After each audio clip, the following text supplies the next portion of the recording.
Cloud. Okay, guys, cool. So tonight we wanted to, I had actually had a little bit of a request to have a conversation about gear, and I thought that that was a really good thing for us to chat about. And like I said, just said, it's a good idea as we come out of the winter to have this conversation and make sure this is where, if you've been fiddling with some of your gear coming out of winter, we always talk about winter as the time for like new bike fits. If you're going to purchase new gear, that's the time to play with that stuff and figure out what it is that you wanted to change from the season before. This is obviously a massive topic because there's so much stuff out there, right? Like we could go crazy with the amount of things out there. So it is really about what's worth investing your energy and time and what's best for you. That's going to be a little bit different for every athlete and their goals, depending on, what race courses you typically do, what distance you typically do, what your goals are, what level of competition you race at, that kind of thing. So, I would love to hear each one of your, what you have to offer, what you've changed from last year, obviously questions that you have, those kinds of things.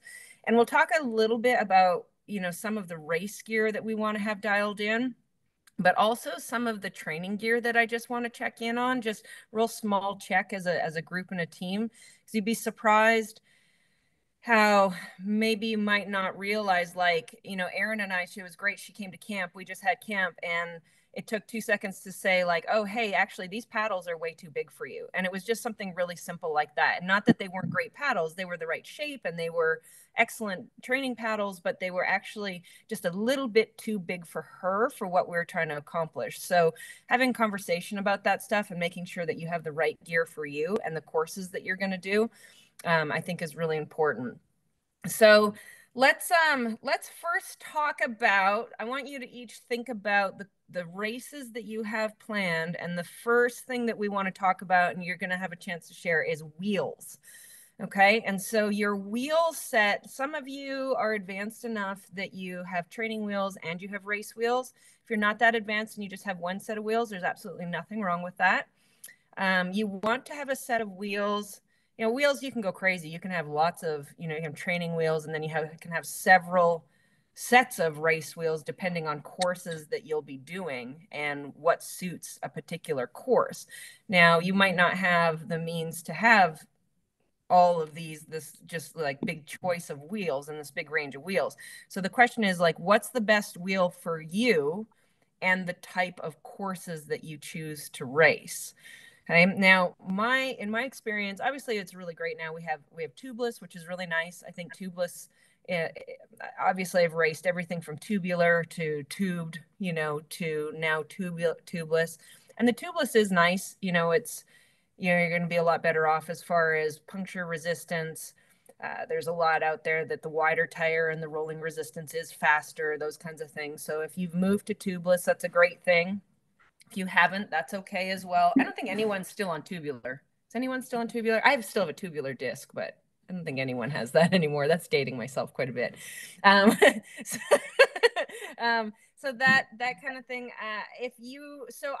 In my experience, the best combo, if you're, racing and going to be doing a variety of courses, is a 404 front and an 808 or 1080 back wheel. Now that's going to be a little bit different for, like, let's say someone like John. He's a professional male and he's quite a strong male. So his front wheel is likely going to be a bit deeper in terms of aerodynamics, and he might be able to handle a little deeper wheel, like an 808 on the front.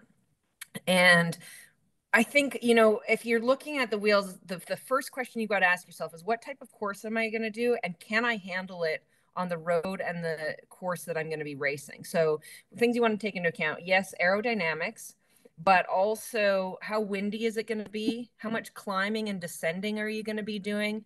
And are you going to be able to practice enough on the road that you're able to handle that wheel? Because it can be a very, very aero wheel, but if you can't it's so twitchy and it's so hard for you to handle in the wind or on a descent that you're up on your hoods, then it's not a very aero wheel anymore, right? So For myself personally, I ride a 404 front and the 1080 back no matter what. You've got a little bit, you know, the smaller wheel on the front for better handling. So whatever is on the front is what's going to affect the handling in that wind and on that descending. And then you're going to get the more aerodynamics out of the rear wheel. So you might go as advanced as, you know, going up to a disc wheel. And now with the tubeless and the nice fat tires, that's a softer ride. It used to be a little bit debatable whether the disc was a little bit too rigid for long distance triathlon and that there was an impact on the run and that it was so stiff. And if you rode a course where there was a lot of climbing and a lot of cornering, that it was so stiff and rigid that one, it beat your body up quite a bit, and it also didn't corner very well or climb very well. So actually one, it wasn't as fast to have the disc as it was to have maybe like a 1080 or a tri-spoke or something like that on the back. But now I think that, you know, with the tubeless, if you've got a course, barring if you're doing a course like Nice, I still wouldn't recommend a disc. There's so much descending there and there's such hard corners. It's such a stiff wheel and you're climbing so much. I really don't think there's a whole lot of benefit in riding a disc there. So you better have good climbing wheels on those kinds of courses. Even like, but if you're doing a climbing course like Lake Placid, you know, I think that Lake Placid, Ironman Canada, those courses, if you're at that level where riding a disc on the back, it suits you, then that could be a good combo. You might have a nice light climbing wheel that's easy to handle on the descents. There's not a lot of corners on those two courses, and there's enough time in your aero bars that are flat and fast that you could have a 404 on the front and a disc on the back. So these are things to consider. I know I'm saying a lot here, and hopefully you're taking that in as far as if you're thinking about, okay, what type of rider am I? So that's the first question. What type of rider am I? What level am I at? And then what type of course am I doing? How windy are these courses typically? How much climbing and descending is there typically? And then how much hard cornering is there? Okay, so those things matter as far as wheel choice. So if you're really unsure, if you're a short course racer or a draft legal type racer, then it's always going to be like just a nice set of fast, light, nimble 404s are probably going to be your best wheel. They've got good aerodynamics as well as they corner really well, and they're nice and light for that kind of stuff. So those are some thoughts. Let's go ahead and throw out there some of your thoughts, like wheels that you've used, wheels that you have, any questions you have with that. You can go ahead and like put your hand up and then unmute yourself on that stuff. I have a question, I guess. Yeah. I recently was gifted actually the Head 180. It's the one, it's not like, it's not a full disc. It's got like a hole in the middle. I don't know how to describe that. I could get it. Would you recommend I definitely use that for IM Texas? I used it for North Carolina. IM Texas is windy, but yeah, absolutely. Like on the rear, you know, what affects the handling of the bike is the front wheel. So that is, I mean, obviously, if it's incredibly windy, like Hawaii, where they made it not legal to use a disc, but these ones are legal in Hawaii, though. These ones are legal at Kona. Exactly. So I do. I mean, Texas is, you know, there's barely any corners. It's just mostly flat to rolling. So, you know, that the handling of the bike and being able to stay aero on that front wheel. So sometimes for females or lighter athletes, a deep front wheel like a 1080 or an 80 out in the front is kind of twitchy enough that they're not able to sink into their aero position and tuck under the wind.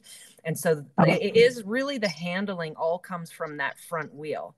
Even for me, for 40K TTs, I'm that way in that I won't put a really deep front wheel on because I can't sink into my time trial position, tuck under the wind. But the rear wheel, like that wheel that you're talking about on a course like Texas, absolutely. Yeah. Thank you. Yeah.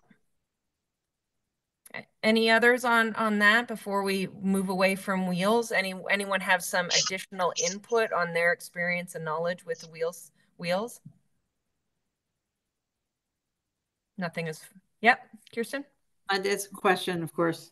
Okay, so for somebody like myself who's like small, and also struggles to stay in arrow for long periods of time still.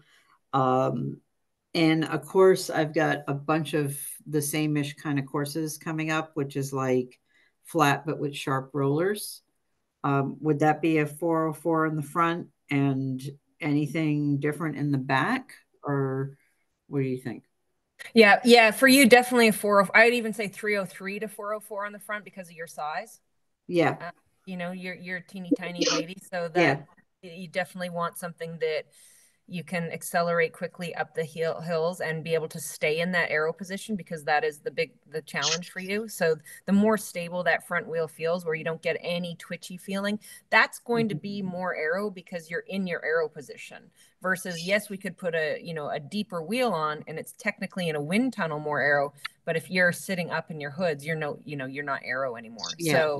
So that's what you're weighing up when you're making these types of decisions for yourself, is not necessarily what you read and say, oh, in the wind tunnel, it's the fastest. Or, and you got to think about a lot of these, if it's like in a straight line at speed, they're quite fast. But if we're doing a lot of accelerating and braking and there's wind and being able to get to, reach your bottles and all that kind of stuff. So for you specifically on the front, then definitely we want to go even more shallow, 303 or Mhm. 404. 404 would be the Okay. most, I would say. And then the back would be what?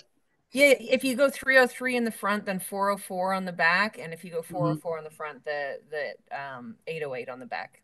Because again, Okay. the rear wheel is the aerodynamic wheel, and that's not going to affect the handling that much at all. Okay. Yeah, Awesome. Thanks. yeah.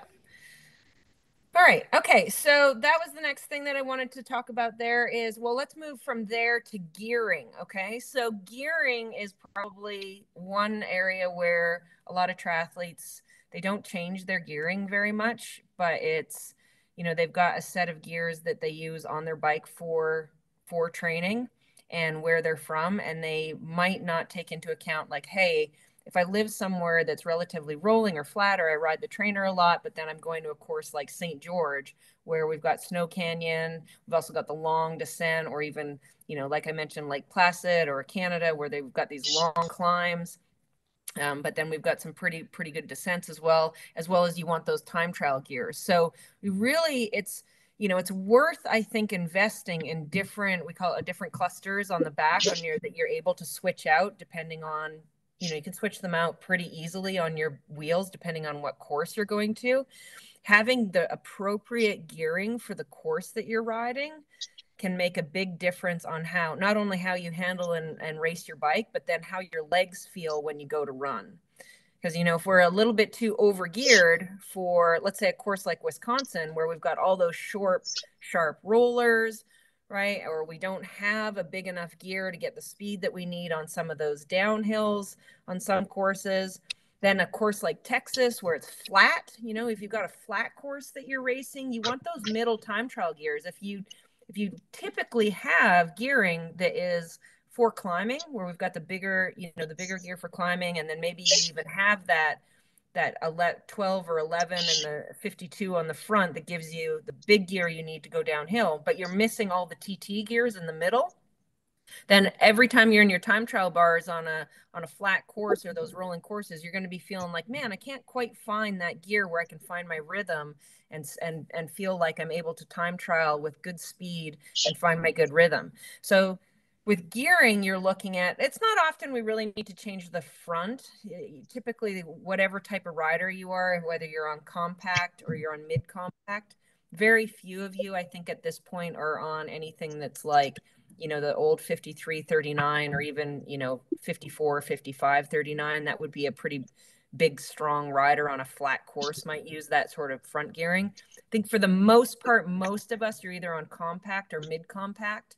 And that is the 5236 or 5034. So, and if all of this sounds like a whole different language to you, that's okay. This is where it's your opportunity to learn this stuff. You get off this call, you can kind of look this stuff up. Like, hey, what the heck was Marilyn even talking about here? Like, I don't even actually know what's on my bike. So this might be information for you as far as, hey, we're going to take a look at the type of gearing and the type of courses I'm going to. If it completely sounds like another language to you, this is your opportunity to say, oh, hey, it's the beginning of the season. I actually don't even know what gears are on my bike. So this is your prompt to go to your bikes and say, what do I have on my bike? Take a look at it. Take a look at the chain rings. It's engraved right on them, usually on the inside, on the back. You can see, oh, is this rear cluster, like, is it a 1128? Is it a, what's the small, very, very smallest one, which is your biggest gear in the back? And what do you have as far as, all the way to your easiest gear when you go to climb? So those are things, if you're not sure what you have, first become familiar with it. And then, do you have the appropriate gearing for the best riding on the courses that you're going to race? And do you maybe need to buy new ones to be able to change them out for different courses you're going to do? For one, being able to execute the course properly. Two, to have the legs that you need to for running. Okay, so before I move on from gearing, anyone have anything to add, questions to ask, or anything like that? Erin? All right, let me unmute myself. Yeah, so we talked about gearing a little bit, and I just looked up my bike specs because I couldn't remember what they were. So I think it's a 48 crank set, and then it's a 1033, but it's the one by, so it's a 12 speed. And I got away with it at Santa Cruz. But what do you think I should go down to for that for St. George and Canada and Coeur d'Alene? Yeah, say the rear cluster, your easiest gear again on that one. 1033. Right. Sorry. Yeah, I think you're probably with the 48 on the front going to need a 34 for sure. Especially Snow Canyon for St. George and Canada. Canada, you'd be fine with what you've got. None of the climbs there are that steep, but for St. George, you probably will. And then do you have an 11 on the back of that one with the 48? 11. As your biggest one? Or is Mm, it a 12? it says 1033, but it's just the one by, so it's just Yeah. 10. Okay, so a 10. So 48-10 is your biggest gear ratio. So that'll be good for the descents that you need. So I'm sure that sounds a little, so yeah, so I would get a 34 on the back of that. So that would be a 1034 or a, yeah, okay. 1034. Correct. Okay. Yeah. Okay. Yeah. So change the front one, the 48. Leave that. Yeah. You want to leave that. Okay. Yeah. Okay. Yeah. Okay. Yeah. All right. Anyone have anything to add or questions to ask on the gearing with that? If you're thinking just about just wondering whether one buys or two buys should be the preferred option for some of us. Two for sure. I think two. Erin and I've had this conversation, just her and I, one-on-one. That's the bike that she purchased. It came with that, and it's pretty cumbersome project to change it over for her at the moment. So we're leaving at that and working with what she purchased with that. But I recommend with the different courses. You race a lot of different courses and a lot of different terrain. You want to have the two. Yeah, and I think for you, Volker, the mid compact is the gearing you want on the front. Oh, on the front I have a 46-33, and on the back I have a 10-28. Yeah, that's fine. That ends up essentially being the same gearing. You have all the same choices, and then you have the good TT. Because you're really looking at, you can go as far as gear ratios go. You can even go online and find like track cycling, the gear ratio stuff. So that combination that you have, Volker, gives you actually the same gear ratios that if you have like, let's say you have a 10-28 cluster and a 52-36, the gear ratios that you're going to have available to you are the same as what you have with the. They changed it on the SRAM a little bit, the new one. Yeah, SRAM and Shimano are a little bit different in what you. They used to be the same until my old bike has the same as the old Shimano, but now they changed it. So, but I tried to adjust it such that it's a 12 speed at the back now too. So I have a little bit more range than before, but I chose it such that it goes both directions a little bit more. Great. So the big thing, if all of this sounds like pretty overwhelming to you, the big thing to know is based on the type of terrain you usually ride. If you ride a lot of courses where there's not a lot of just time trialing on steady roads, but there's more just climbing and descending, you're likely to need the climbing gears and the bigger gears for you to be able to go fast downhill. If you know you're going to be on, so like a course like Ironman France, those types of things, you don't need a lot of those gears, time trial gears in the middle. If you know you're on courses where there's a lot of flat and rolling, you're going to need those time trial gears in the middle. So that's what we're talking about. And I can look up a nice chart for you, or and post it in the group WhatsApp as far as those gear ratios and stuff like that. And you can take a look at one, what you have on your bike, and then two, think about the type of courses you're going to be doing. Like I say, the best investment isn't really in the front train rings. It's having a variety of rear cassettes to swap out if you race a lot of different types of courses. Okay. All right, so wetsuits, I don't think we need to spend a lot of time on. Other than I want to make mention is as the race season's approaching, let's make sure you're getting into your wetsuits. Check them out, drag them out of the cupboard if you haven't pulled them out since last year. Make sure that they're in good condition.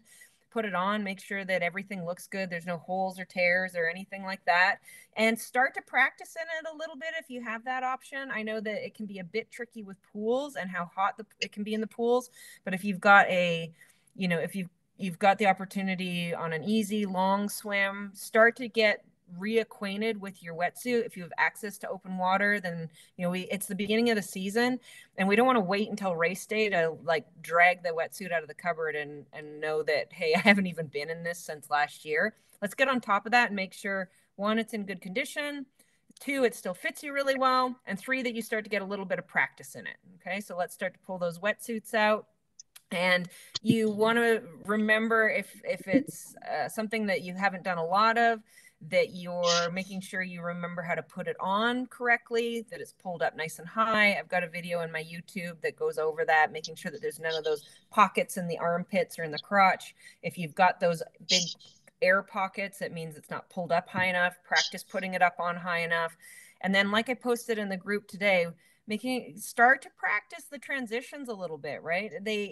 Beginning of the year, we're really rusty with those types of things. So don't be afraid to, if you've got some time on the weekend, set up some little mock transitions where you practice getting in and out of your, get that wetsuit off quickly. If every time you come in off of your bikes, you leave your shoes clipped in and you practice your dismounts and practice having, undoing your shoes as you come towards home and practice keeping the shoes clipped in or clipped out. Leave them clipped on your bike. If every time you get on, you practice mounting and doing your shoes up, take some time to get reacquainted with these little things, even if it's not like specifically noted in your program. Take that initiative to say, hey, I know I need to start practicing transitions. Does my wetsuit fit? All of those types of things. So this is just a reminder for all of us to pull that stuff out of the cupboard and start to take a look at it and make sure you have what you want. If you've invested in a new wetsuit, really important to make sure that you get comfortable with that, get used to it. It might be an upgrade for you, but that doesn't mean that it's familiar to you. So if you've upgraded your wetsuit and it's something different, you want to spend some time in it so that you get used to it. Okay. Anything on wetsuits? Pretty easy there, right? Just little reminders for you guys. One thing I want to do, I made mention of it earlier with Aaron and I, a little check on buoys and paddles. So this might be the time of, it's never too late to do a little check-in. Am I using the right paddles and buoys for me? But, ask yourself that. If you need to take a picture of it and send it to me and do a little check-in or take a swim video, I always love getting those swim videos to do a little technique check anyways. Say, am I still using the correct size paddle for me? Or has that changed? And is the buoy that I'm using the right one for me as far as where you're at? I love this Arena buoy. I'll put it in the chat here. It's the where'd you guys go? Let's see the chat. This Arena buoy is great. You guys can look that one up. And the for people who aren't feeling like their body, if you have trouble with your body position in the water, if that's something that's hard, this buoy that I just posted is a great one. The Any buoy. So those are my two favorite ones as far as for most people when it comes to using a buoy. And Can then I ask you a question about the Any buoy? I'm using the Any buoy for years now. Yeah. But I just use them as it is. I don't fill it with water and so on. I mean, you can fill it with water, and so when should I do with how much water in there or nothing at all? I don't do nothing at all typically. Yeah, for you, Volker, because I just saw you at camp. I recommend just sticking with nothing at all for you. That's Okay. yeah, that's good because we want to really get that body position nice and high for you. So you just stick with that. If you were going to transition, I don't think you should really ever transition away from that buoy. That's a good one for you with working on body position, so that you're getting a chance to feel that nice high body position in the water and memorize what that feels like. And then when you take it out, and then you are trying to replicate what that feels like, that nice high hips up in the water. Okay. Yeah. So as far as paddles and buoys, the size dependent. If you're a smaller athlete, we want to stick with the smaller paddles. What you want to note is two things. If your stroke rate is hard to keep up, or you're breaking at the wrist and having trouble keeping that nice firm wrist where fingertips are facing the bottom of the pool and elbows above wrist is above fingertips, and we're struggling to hold that, it's likely that your paddles are too big for you. So we want to make sure that the size that you're using, the two things that are the main thing, is that you can keep the stroke rate up and that you're able to keep that really good firm wrist and be able to grab the water and then press back on it without losing that nice high elbow and firm press back. If you're struggling with those two things, you might want to send a picture to me of what you're using. We might need a little different size paddle or perhaps even a different shape paddle. Okay, so take a note of that. Runners, does anyone have any questions on buoys and paddles past that? Nope. Okay. Runners, let's talk about runners a little bit. So big thing with runners is, obviously this is like a huge topic. We won't spend for the amount of time that we could on it. The main points I wanted to check in on with everyone is, if you have race runners and training runners, now's the time to start incorporating those into some of your training sessions. Now, one approach with your runners is you can have a variety of runners that you cycle through, so that you're never, I know for bigger athletes, a lot of the big guys that I've trained and raced with over the years, they have a pair of shoes, 3 pairs of shoes that might even be exactly the same that they cycle through. So they're never running in the same shoe more than one day in a row. So let's say they have, the one pair, and then that first pair they don't use it again until like the third or fourth run that they do. So they're always cycling through shoes, and they're always on like fresh shoes. That can be pretty expensive. So that's one thing that you might want to add to your routine if you're a bigger athlete, or even just someone who burns through runners a lot. Like if you're someone who really beats up runners quite a bit, you might want to rotate your shoes a little bit. As far as race shoes go, we want to start to incorporate those into some of your runs, not just your fast runs. What you want to make sure of is, can you do the duration of your run in the shoe that you're going to be running in? So for example, if you're going to race a half Ironman, you want to know that you can do your 90-minute run or your 2-hour run in your race shoe and not completely break down. Obviously, you're not going to do that every single long run or every weekend, because they wear out really fast, and that might lead to injury, right? But we want to know, hey, can I run 90 minutes or 2 hours in the shoe that I'm going to race in, so that we avoid any kind of breakdown or any surprises in the race that, like, holy man, actually my ankles and my knees and everything can't handle this shoe.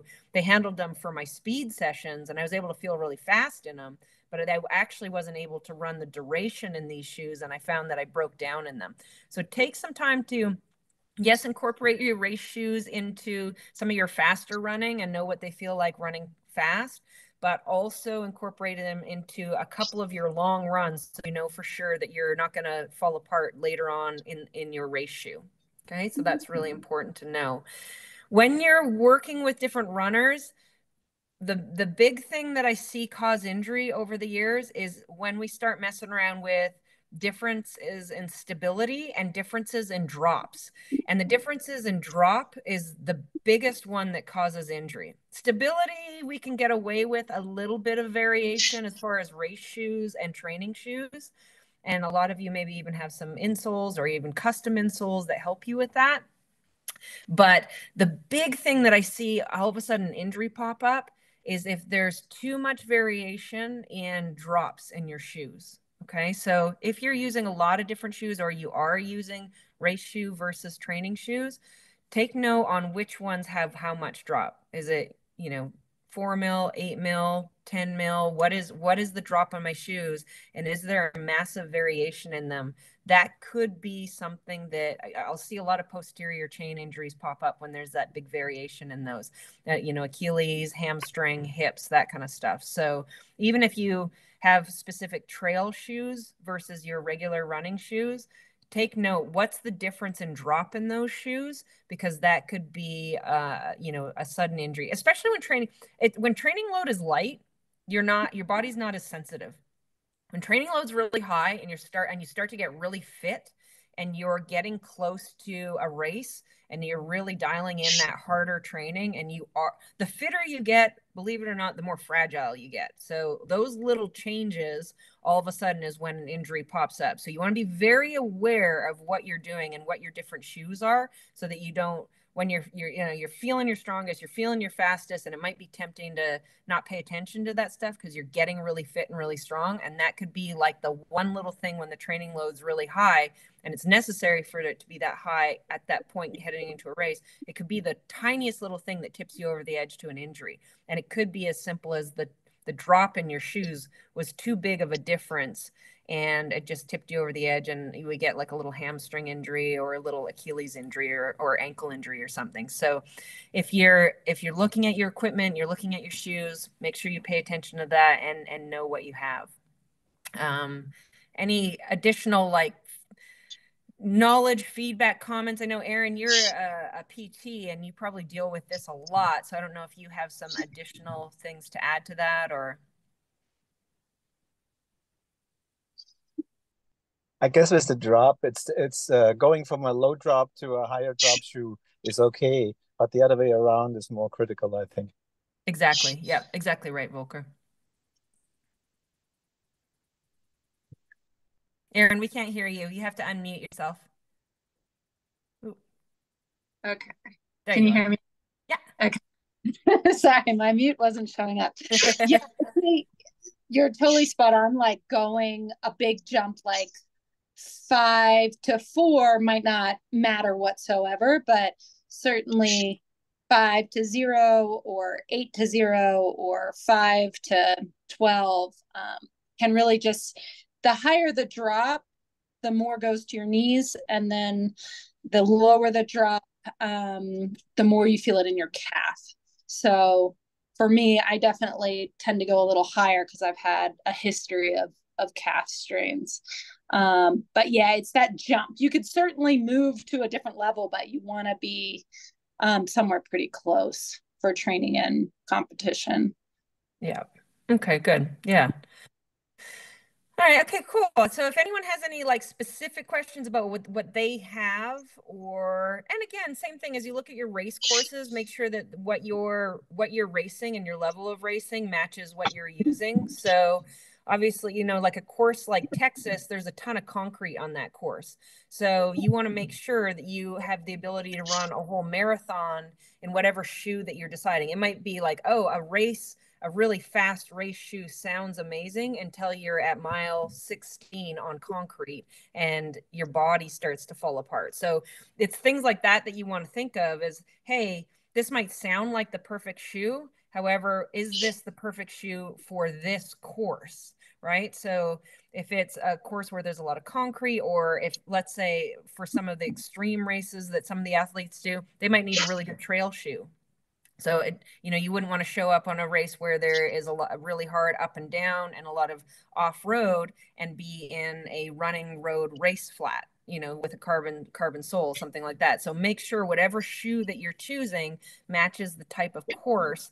and the duration. So if you're racing 10K, 5K, or you're racing 70.3 really fast, having fast, light shoes that you have a lot of practice in is likely going to benefit you. However, if you're racing Ironman and, you know, just simply not breaking down late in the day is the goal, then it's going to be faster to be in a little bit in a shoe that allows you to keep pace versus, oh, it's just a little bit faster race shoe, but we have to slow down, you know, 30 seconds per mile because we're really struggling with breakdown. So take those things into consideration and know that, you know, like anything, that you've practiced it in training. You've practiced it enough training that you're confident in whatever you're using. So whatever equipment you're using, that you really know from training that it's going to work for that event and for your body. So okay, helmets. Can I ask something real quick? Oh yeah, of course. So if you are doing, I'm doing IM Texas, so about how many miles? Like I've done a half in my race shoes. Would you recommend I run more than 13 miles in my race shoes before that race? Yeah, I would try and get at least one, you know, 16 to 18 mile run in your race shoe, and no, especially because Texas is concrete. So any of those races that are concrete, they're pretty hard on your body late in the day. And so you want to know that you're not going to break down in those shoes. Just one. You don't need to do more than that, but I would make sure that you can spend a really long time in those shoes. And is it smart to put like your training shoes in like your special needs bag? No, I mean, you can do that, but honestly, I think that you should be confident in what you're racing in well before you get there. To finish that. Okay. Okay. Yeah. Thanks. Yep. Okay, so helmets. The only thing I have to say about helmets, obviously, is that, you know, aero helmets are a good investment as far as money for aerodynamics. So if you don't have, if finances are a struggle and you're trying to figure out like where is the best money invested, because it's an expensive sport. There's, you know, between wheels and bikes and aero bars and all of the things that we can purchase, it's like, where is a good bang for my buck? As far as aerodynamics go, helmet is money well spent in terms of money for aerodynamics. And there's so many great helmets out there. We're not going to go through, you know, take us again, each one of these topics we could spend a lot of time on. There's tons of wind tunnel studies out there, you know, the internet, the Googles have so much information out there on this stuff. So we don't need, you can spend some time on that if you want to fine tune in exactly what helmet. The main things are, if you go with an aero helmet, can you hold your aero position in the helmet that you use and still see up the road well and still have that nice, so if you're in an aero helmet and your head position is in a way that the aerodynamics are no longer aero, in other words, like say you've got a big aero helmet and you can't hold your head in a good position and the aero helmet is poking up, it's not very aero anymore, right? So whatever aero, hopefully that makes sense, whatever aero helmet you choose to use, including the shields, that you're able to see up the road in your aero position, and that it is an actual aero position from the back of your head down to the back of your neck, because the most aerodynamic part of you is, you know, that space. We want to be able to drop your head and your shoulder down to the same height. So your head and your shoulders, you know, you sink down into the aero position, and we want to be nice and flat there. And if the helmet, if your neck can't handle what that helmet shape is, then it's not the right helmet for you. Okay, so make sure that you test out the helmet. Can I see down the road? And is it sit properly from the back of my head down my back where my head and my shoulder height are the same? And so that's going to be dependent on not necessarily what looks the best when you purchase it online, but like when you go into the store, have, you know, try a bunch of different ones, and can I actually see up the road and hold that head position, and can my neck handle that for the duration of my race? I know for me, the shields, even though they're very aero, I can't wear a shield. It's so hot for me, and I sweat so much and I get really claustrophobic. Absolutely not. Like the 6-hour TT I did, I borrowed someone's helmet. I did exactly the opposite of what I'm recommending. I did not try it before. I threw the shield on and I ripped that thing off so fast. Like in the first lap, I pulled it off and stuck it on the top because I was like, this thing is so hot and I'm sweating like crazy. And it wasn't even, you know, it was kind of a hot day, but not hot for a person from Tucson. So long story short is, can you see up the road? Is it enough ventilation for where you're racing, the conditions you're racing, and for you specifically as an athlete? And is it the right shape for, how your position is set, your neck strength, the duration of your race, and the shape of your back? And you're able to actually drop that head down to that shoulder height. So with aero helmets. And then the next question is always like, if the race is so hot that the ventilation of the aero helmet makes it too hot and you should ride your road helmet where you have a little bit more ventilation, then that's a whole different conversation. It's just, it's simply making that decision like, hey, this is a really, really hot race. I sweat a ton. I tend to overheat. And it's a better choice for me to have more ventilation and be cooler so that I'm able to run and I'm not blown up from overheating on the bike. So that's most of the aero helmets are ventilated really well now, and you're not going to have to make that decision unless it's quite extreme. One, you're either someone who overheats very easily. It's an extremely hot race. So you want to, keep that in mind as you go forward, as you approach your races. If you have to make that call, you can. All right. Any questions or thoughts or additional comments on helmets and aero helmets? Yeah, there's new tour helmets, like the track helmet I used last year on the Tour de France, for instance. They don't ride the aero helmets when they go their 100 miles or whatever those distances are. Why are they using different helmets, and is the difference not as big as we think, or how? I don't know the answer to that question, Volker. I think that would be like something we'd all have to like dive into a little bit more. I'm keeping this like a little bit more on like the basic scale for all of us, looking at our equipment and stuff. No, So I was just wondering, when I watched the Tour de France last year, nobody has an aero helmet except for some time trial races. yeah, But when they go long, like they're longer stages, they don't have an aero yeah, helmet. on the road races and the tour, it wouldn't make any difference to have an aero helmet because they're in the No? pack, right? Yeah, I Oh, mean it's that's not. why. Okay. Yeah. I Yeah, mean, in road racing, it's a whole different thing. You're pack riding, and it's has nothing really to do with aerodynamics. It has mostly to do with hiding on the wheels and the tactics and that kind of stuff. But in their time trials, they all have the aero there's no helmet. doubt. Yeah. Yeah, different thing there for sure. Um, okay, so next one I wanted to, and I have only got a handful more, but I want to make sure that I get through all these just so that you can do a little like spot check for your preseason stuff and that you're on top of the stuff. How you carry your nutrition and your hydration. So you want to be sure. I know a lot of you have been on the trainer for most of the winter and or limited time to get outside. Make sure that how you carry your nutrition works for you and that you can access it, that you can handle it in windy conditions, rough road surfaces, whatever your courses are going to be that you're going to be racing.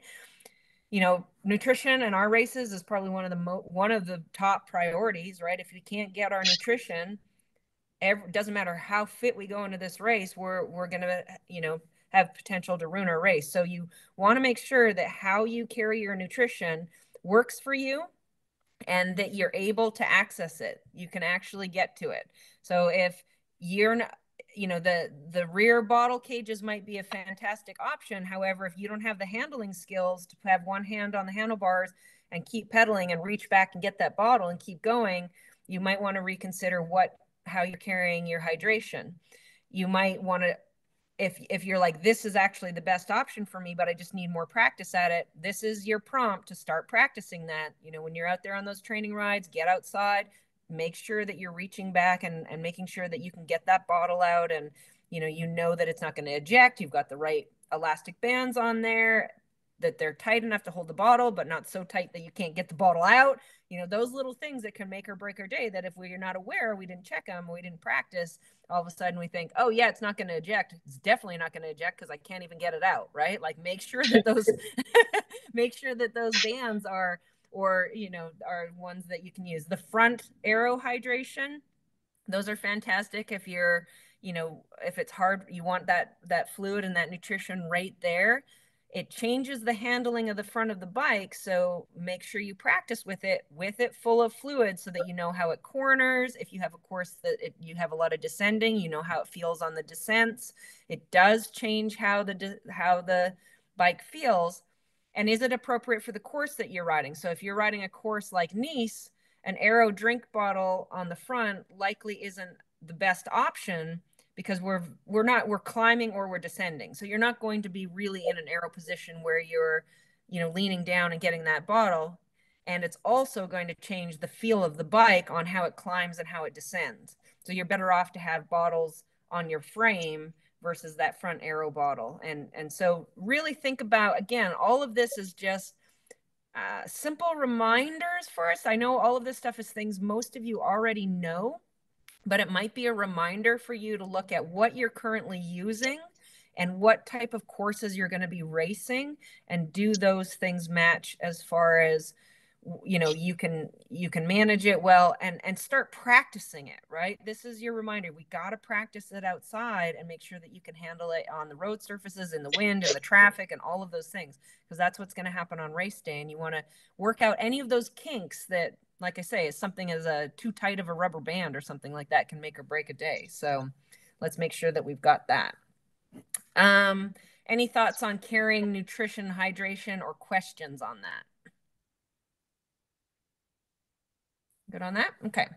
One thing that was interesting, actually, I'll just throw this out there. Any of you that were at camp was cool. We had Lewis Elliott there, who's like he's kind of like a gear guru and really like dives into all that stuff. He did mention that, and this is not like a strength of mine, so I won't be the someone to ask in-depth questions about it, but he did make mention that the aerodynamic socks actually are making a pretty big difference in terms of numbers and aerodynamics and sort of investment for money for aerodynamics. So again, like we said, and as far as spending money and what money you're going to spend it on, well, the first one is making sure that you have a good bike fit that you can stay aero in. That's like number one, the most important thing. Then two, the helmet is a good investment in terms of money on what you're getting. And then if you want to buy something that's relatively easy and inexpensive, and they saying that makes quite a difference, having Aero socks makes quite a difference. Now, you've also got to be able to get those on when you're wet in transition. So if you're going to invest in Aero socks, make sure that we're not just practicing them, putting them on in the bedroom before we go out on our long ride and they're Aero. It's like, hey, can I actually get these on when I'm wet and I'm in a hurry and I'm a little bit discombobulated from the water?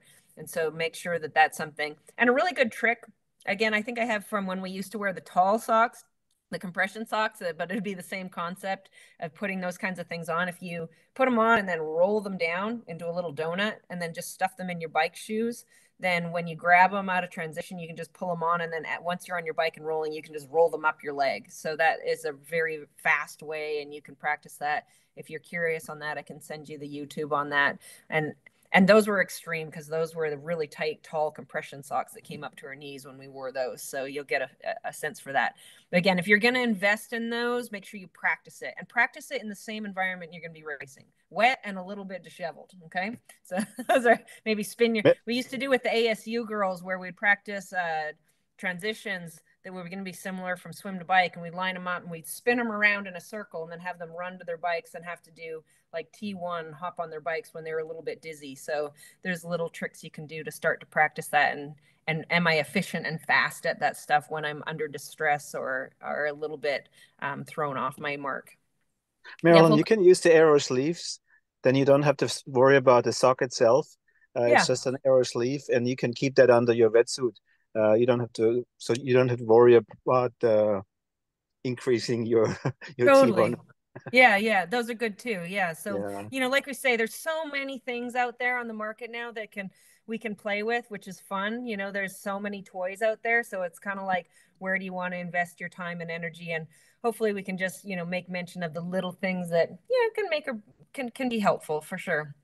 I don't know how much difference it makes for me, but I talked to the guy who came up with the Aero helmet for the LA Olympics a long time ago. I'm riding with him occasionally. He worked for Boeing in the wind tunnel, and he says the best thing you can get for now, in addition, is the Aero sleeves. So that's why I got it. Yeah, exactly. That's what we're talking about at camp. So that's kind I of used the water bottle last year, but we cannot do that anymore. Right. Kirsten? Yeah, so do you wear the and Volker, I guess too. Are you wearing the Aero sock sleeves on the run? You're just like keeping them on for the run? Is that how it's working? I keep them on for the run. I put them on before, and so they're always on. Okay, cool. They're very thin. They're not. Oh, they are. They're not like compression. They're not like compression. They're not, the ones I'm using are not compression. They're Okay. very thin. In Finland, actually, I think it was helpful because it was raining and cold so much. So it's actually warmer. Yeah. Yeah, and I think so. The very last thing that I wanted to make mention of as we're sort of pre-season is to, and this doesn't have anything to do with equipment, but making sure, and I know I've already mentioned it, making sure you're getting out on terrain that is similar to the courses that you're going to be racing. So when you have that opportunity to take advantage of that, and that includes making sure you're getting some of your running on pavement. So that your body's used to that. Not all of them. I know I love it when athletes run on dirt as much as possible because it's easier on our body and it's better for injury prevention. But if you're headed towards your race, you want to get as many not you want to get a handful of your runs in on concrete so that your body is ready for that sort of beating, and it's not something that becomes an issue late in your run, especially in the half Ironmans and the Ironmans, that we've got that pounding and that durability in there. So make sure we're getting a handful of those in. Really making sure you're getting out on the terrain on your bikes, off the trainers, and practice with that. So that's really important. And then again, if you're going to be, and this is another topic that I'll just make mention, but we won't talk too much about it, is the conditions that you're going to be racing in. If they're very cold, start to practice the layering that you're going to use for your race. So you're understanding, hey, does this type of layering work for me? Is it a vest and arm warmers? Is it a very thin jacket? How do I want to be able to remove layers as I go? Is it a race that is going to be cold the whole time and what I put on is fine to stay on? Or is it something that as the race goes, it's going to heat up and I need to be able to remove it as I go? If it's a very hot race, starting to consider and look around at the heat strategy type stuff. Again, that's a whole nother topic that we won't talk about tonight because heat training is a big topic. But you can go, if you want to start diving into it, you can certainly, that's something we can have an independent conversation, each athlete, and you can also see I've still got a lot of information on my site on that if you're just wanting to start brushing into it. But the heat training is a whole nother thing. So, but most importantly, the point of that is that whatever you're getting prepared for early season, I'm giving you the prompt now that now's this time we really want to be practicing that and bringing that to the table and checking in. Am I doing this stuff? Is my equipment in line with my races? Am I practiced on it? Is it something I'm comfortable with? Do I have the right wheels? Do I have the right gearing? Are all those things in line? And I'm familiar with it. I'm comfortable with it. I'm used to it. I've practiced on it and I'm ready to go. And if not, then you can each one of you can reach out to me and we can start to dial that stuff in. So, all right, before we go, because I've had you here almost an hour and I don't want to use up too much of your time. Any last minute questions, thoughts, shares, last minute things that people want to bring up? I know that there's a lot more out there. So hopefully this conversation prompted all of you to sort of walk away from this conversation, take a look at all of your things and start to practice with it. And if there is additional things, throw it in the group WhatsApp. We can talk about it as a team. We can answer those questions as a team. So if we didn't cover it tonight, because like I say, this is such a huge topic, if there's something that you think of later, or you think of as you start to go through your stuff, or you do start to experiment with this stuff, or you're actually looking at your wheels and your gearing and you try on your wetsuit in the pool, if questions come up, let's throw those in the team WhatsApp so everybody can learn from them and we can answer those questions. And then if there's something more private that you just want the one-on-one with me, you can email or text me or anything, you can always do that. So awesome stuff, guys. Thank you so much for your time. I know that your time's valuable, so thanks for showing up for this. And I think that we'll be set to go with this stuff for the race season. So awesome. Good to see everybody. Thanks. Bye-bye. Bye. Thank you, Bye. guys. Thanks. Cheers.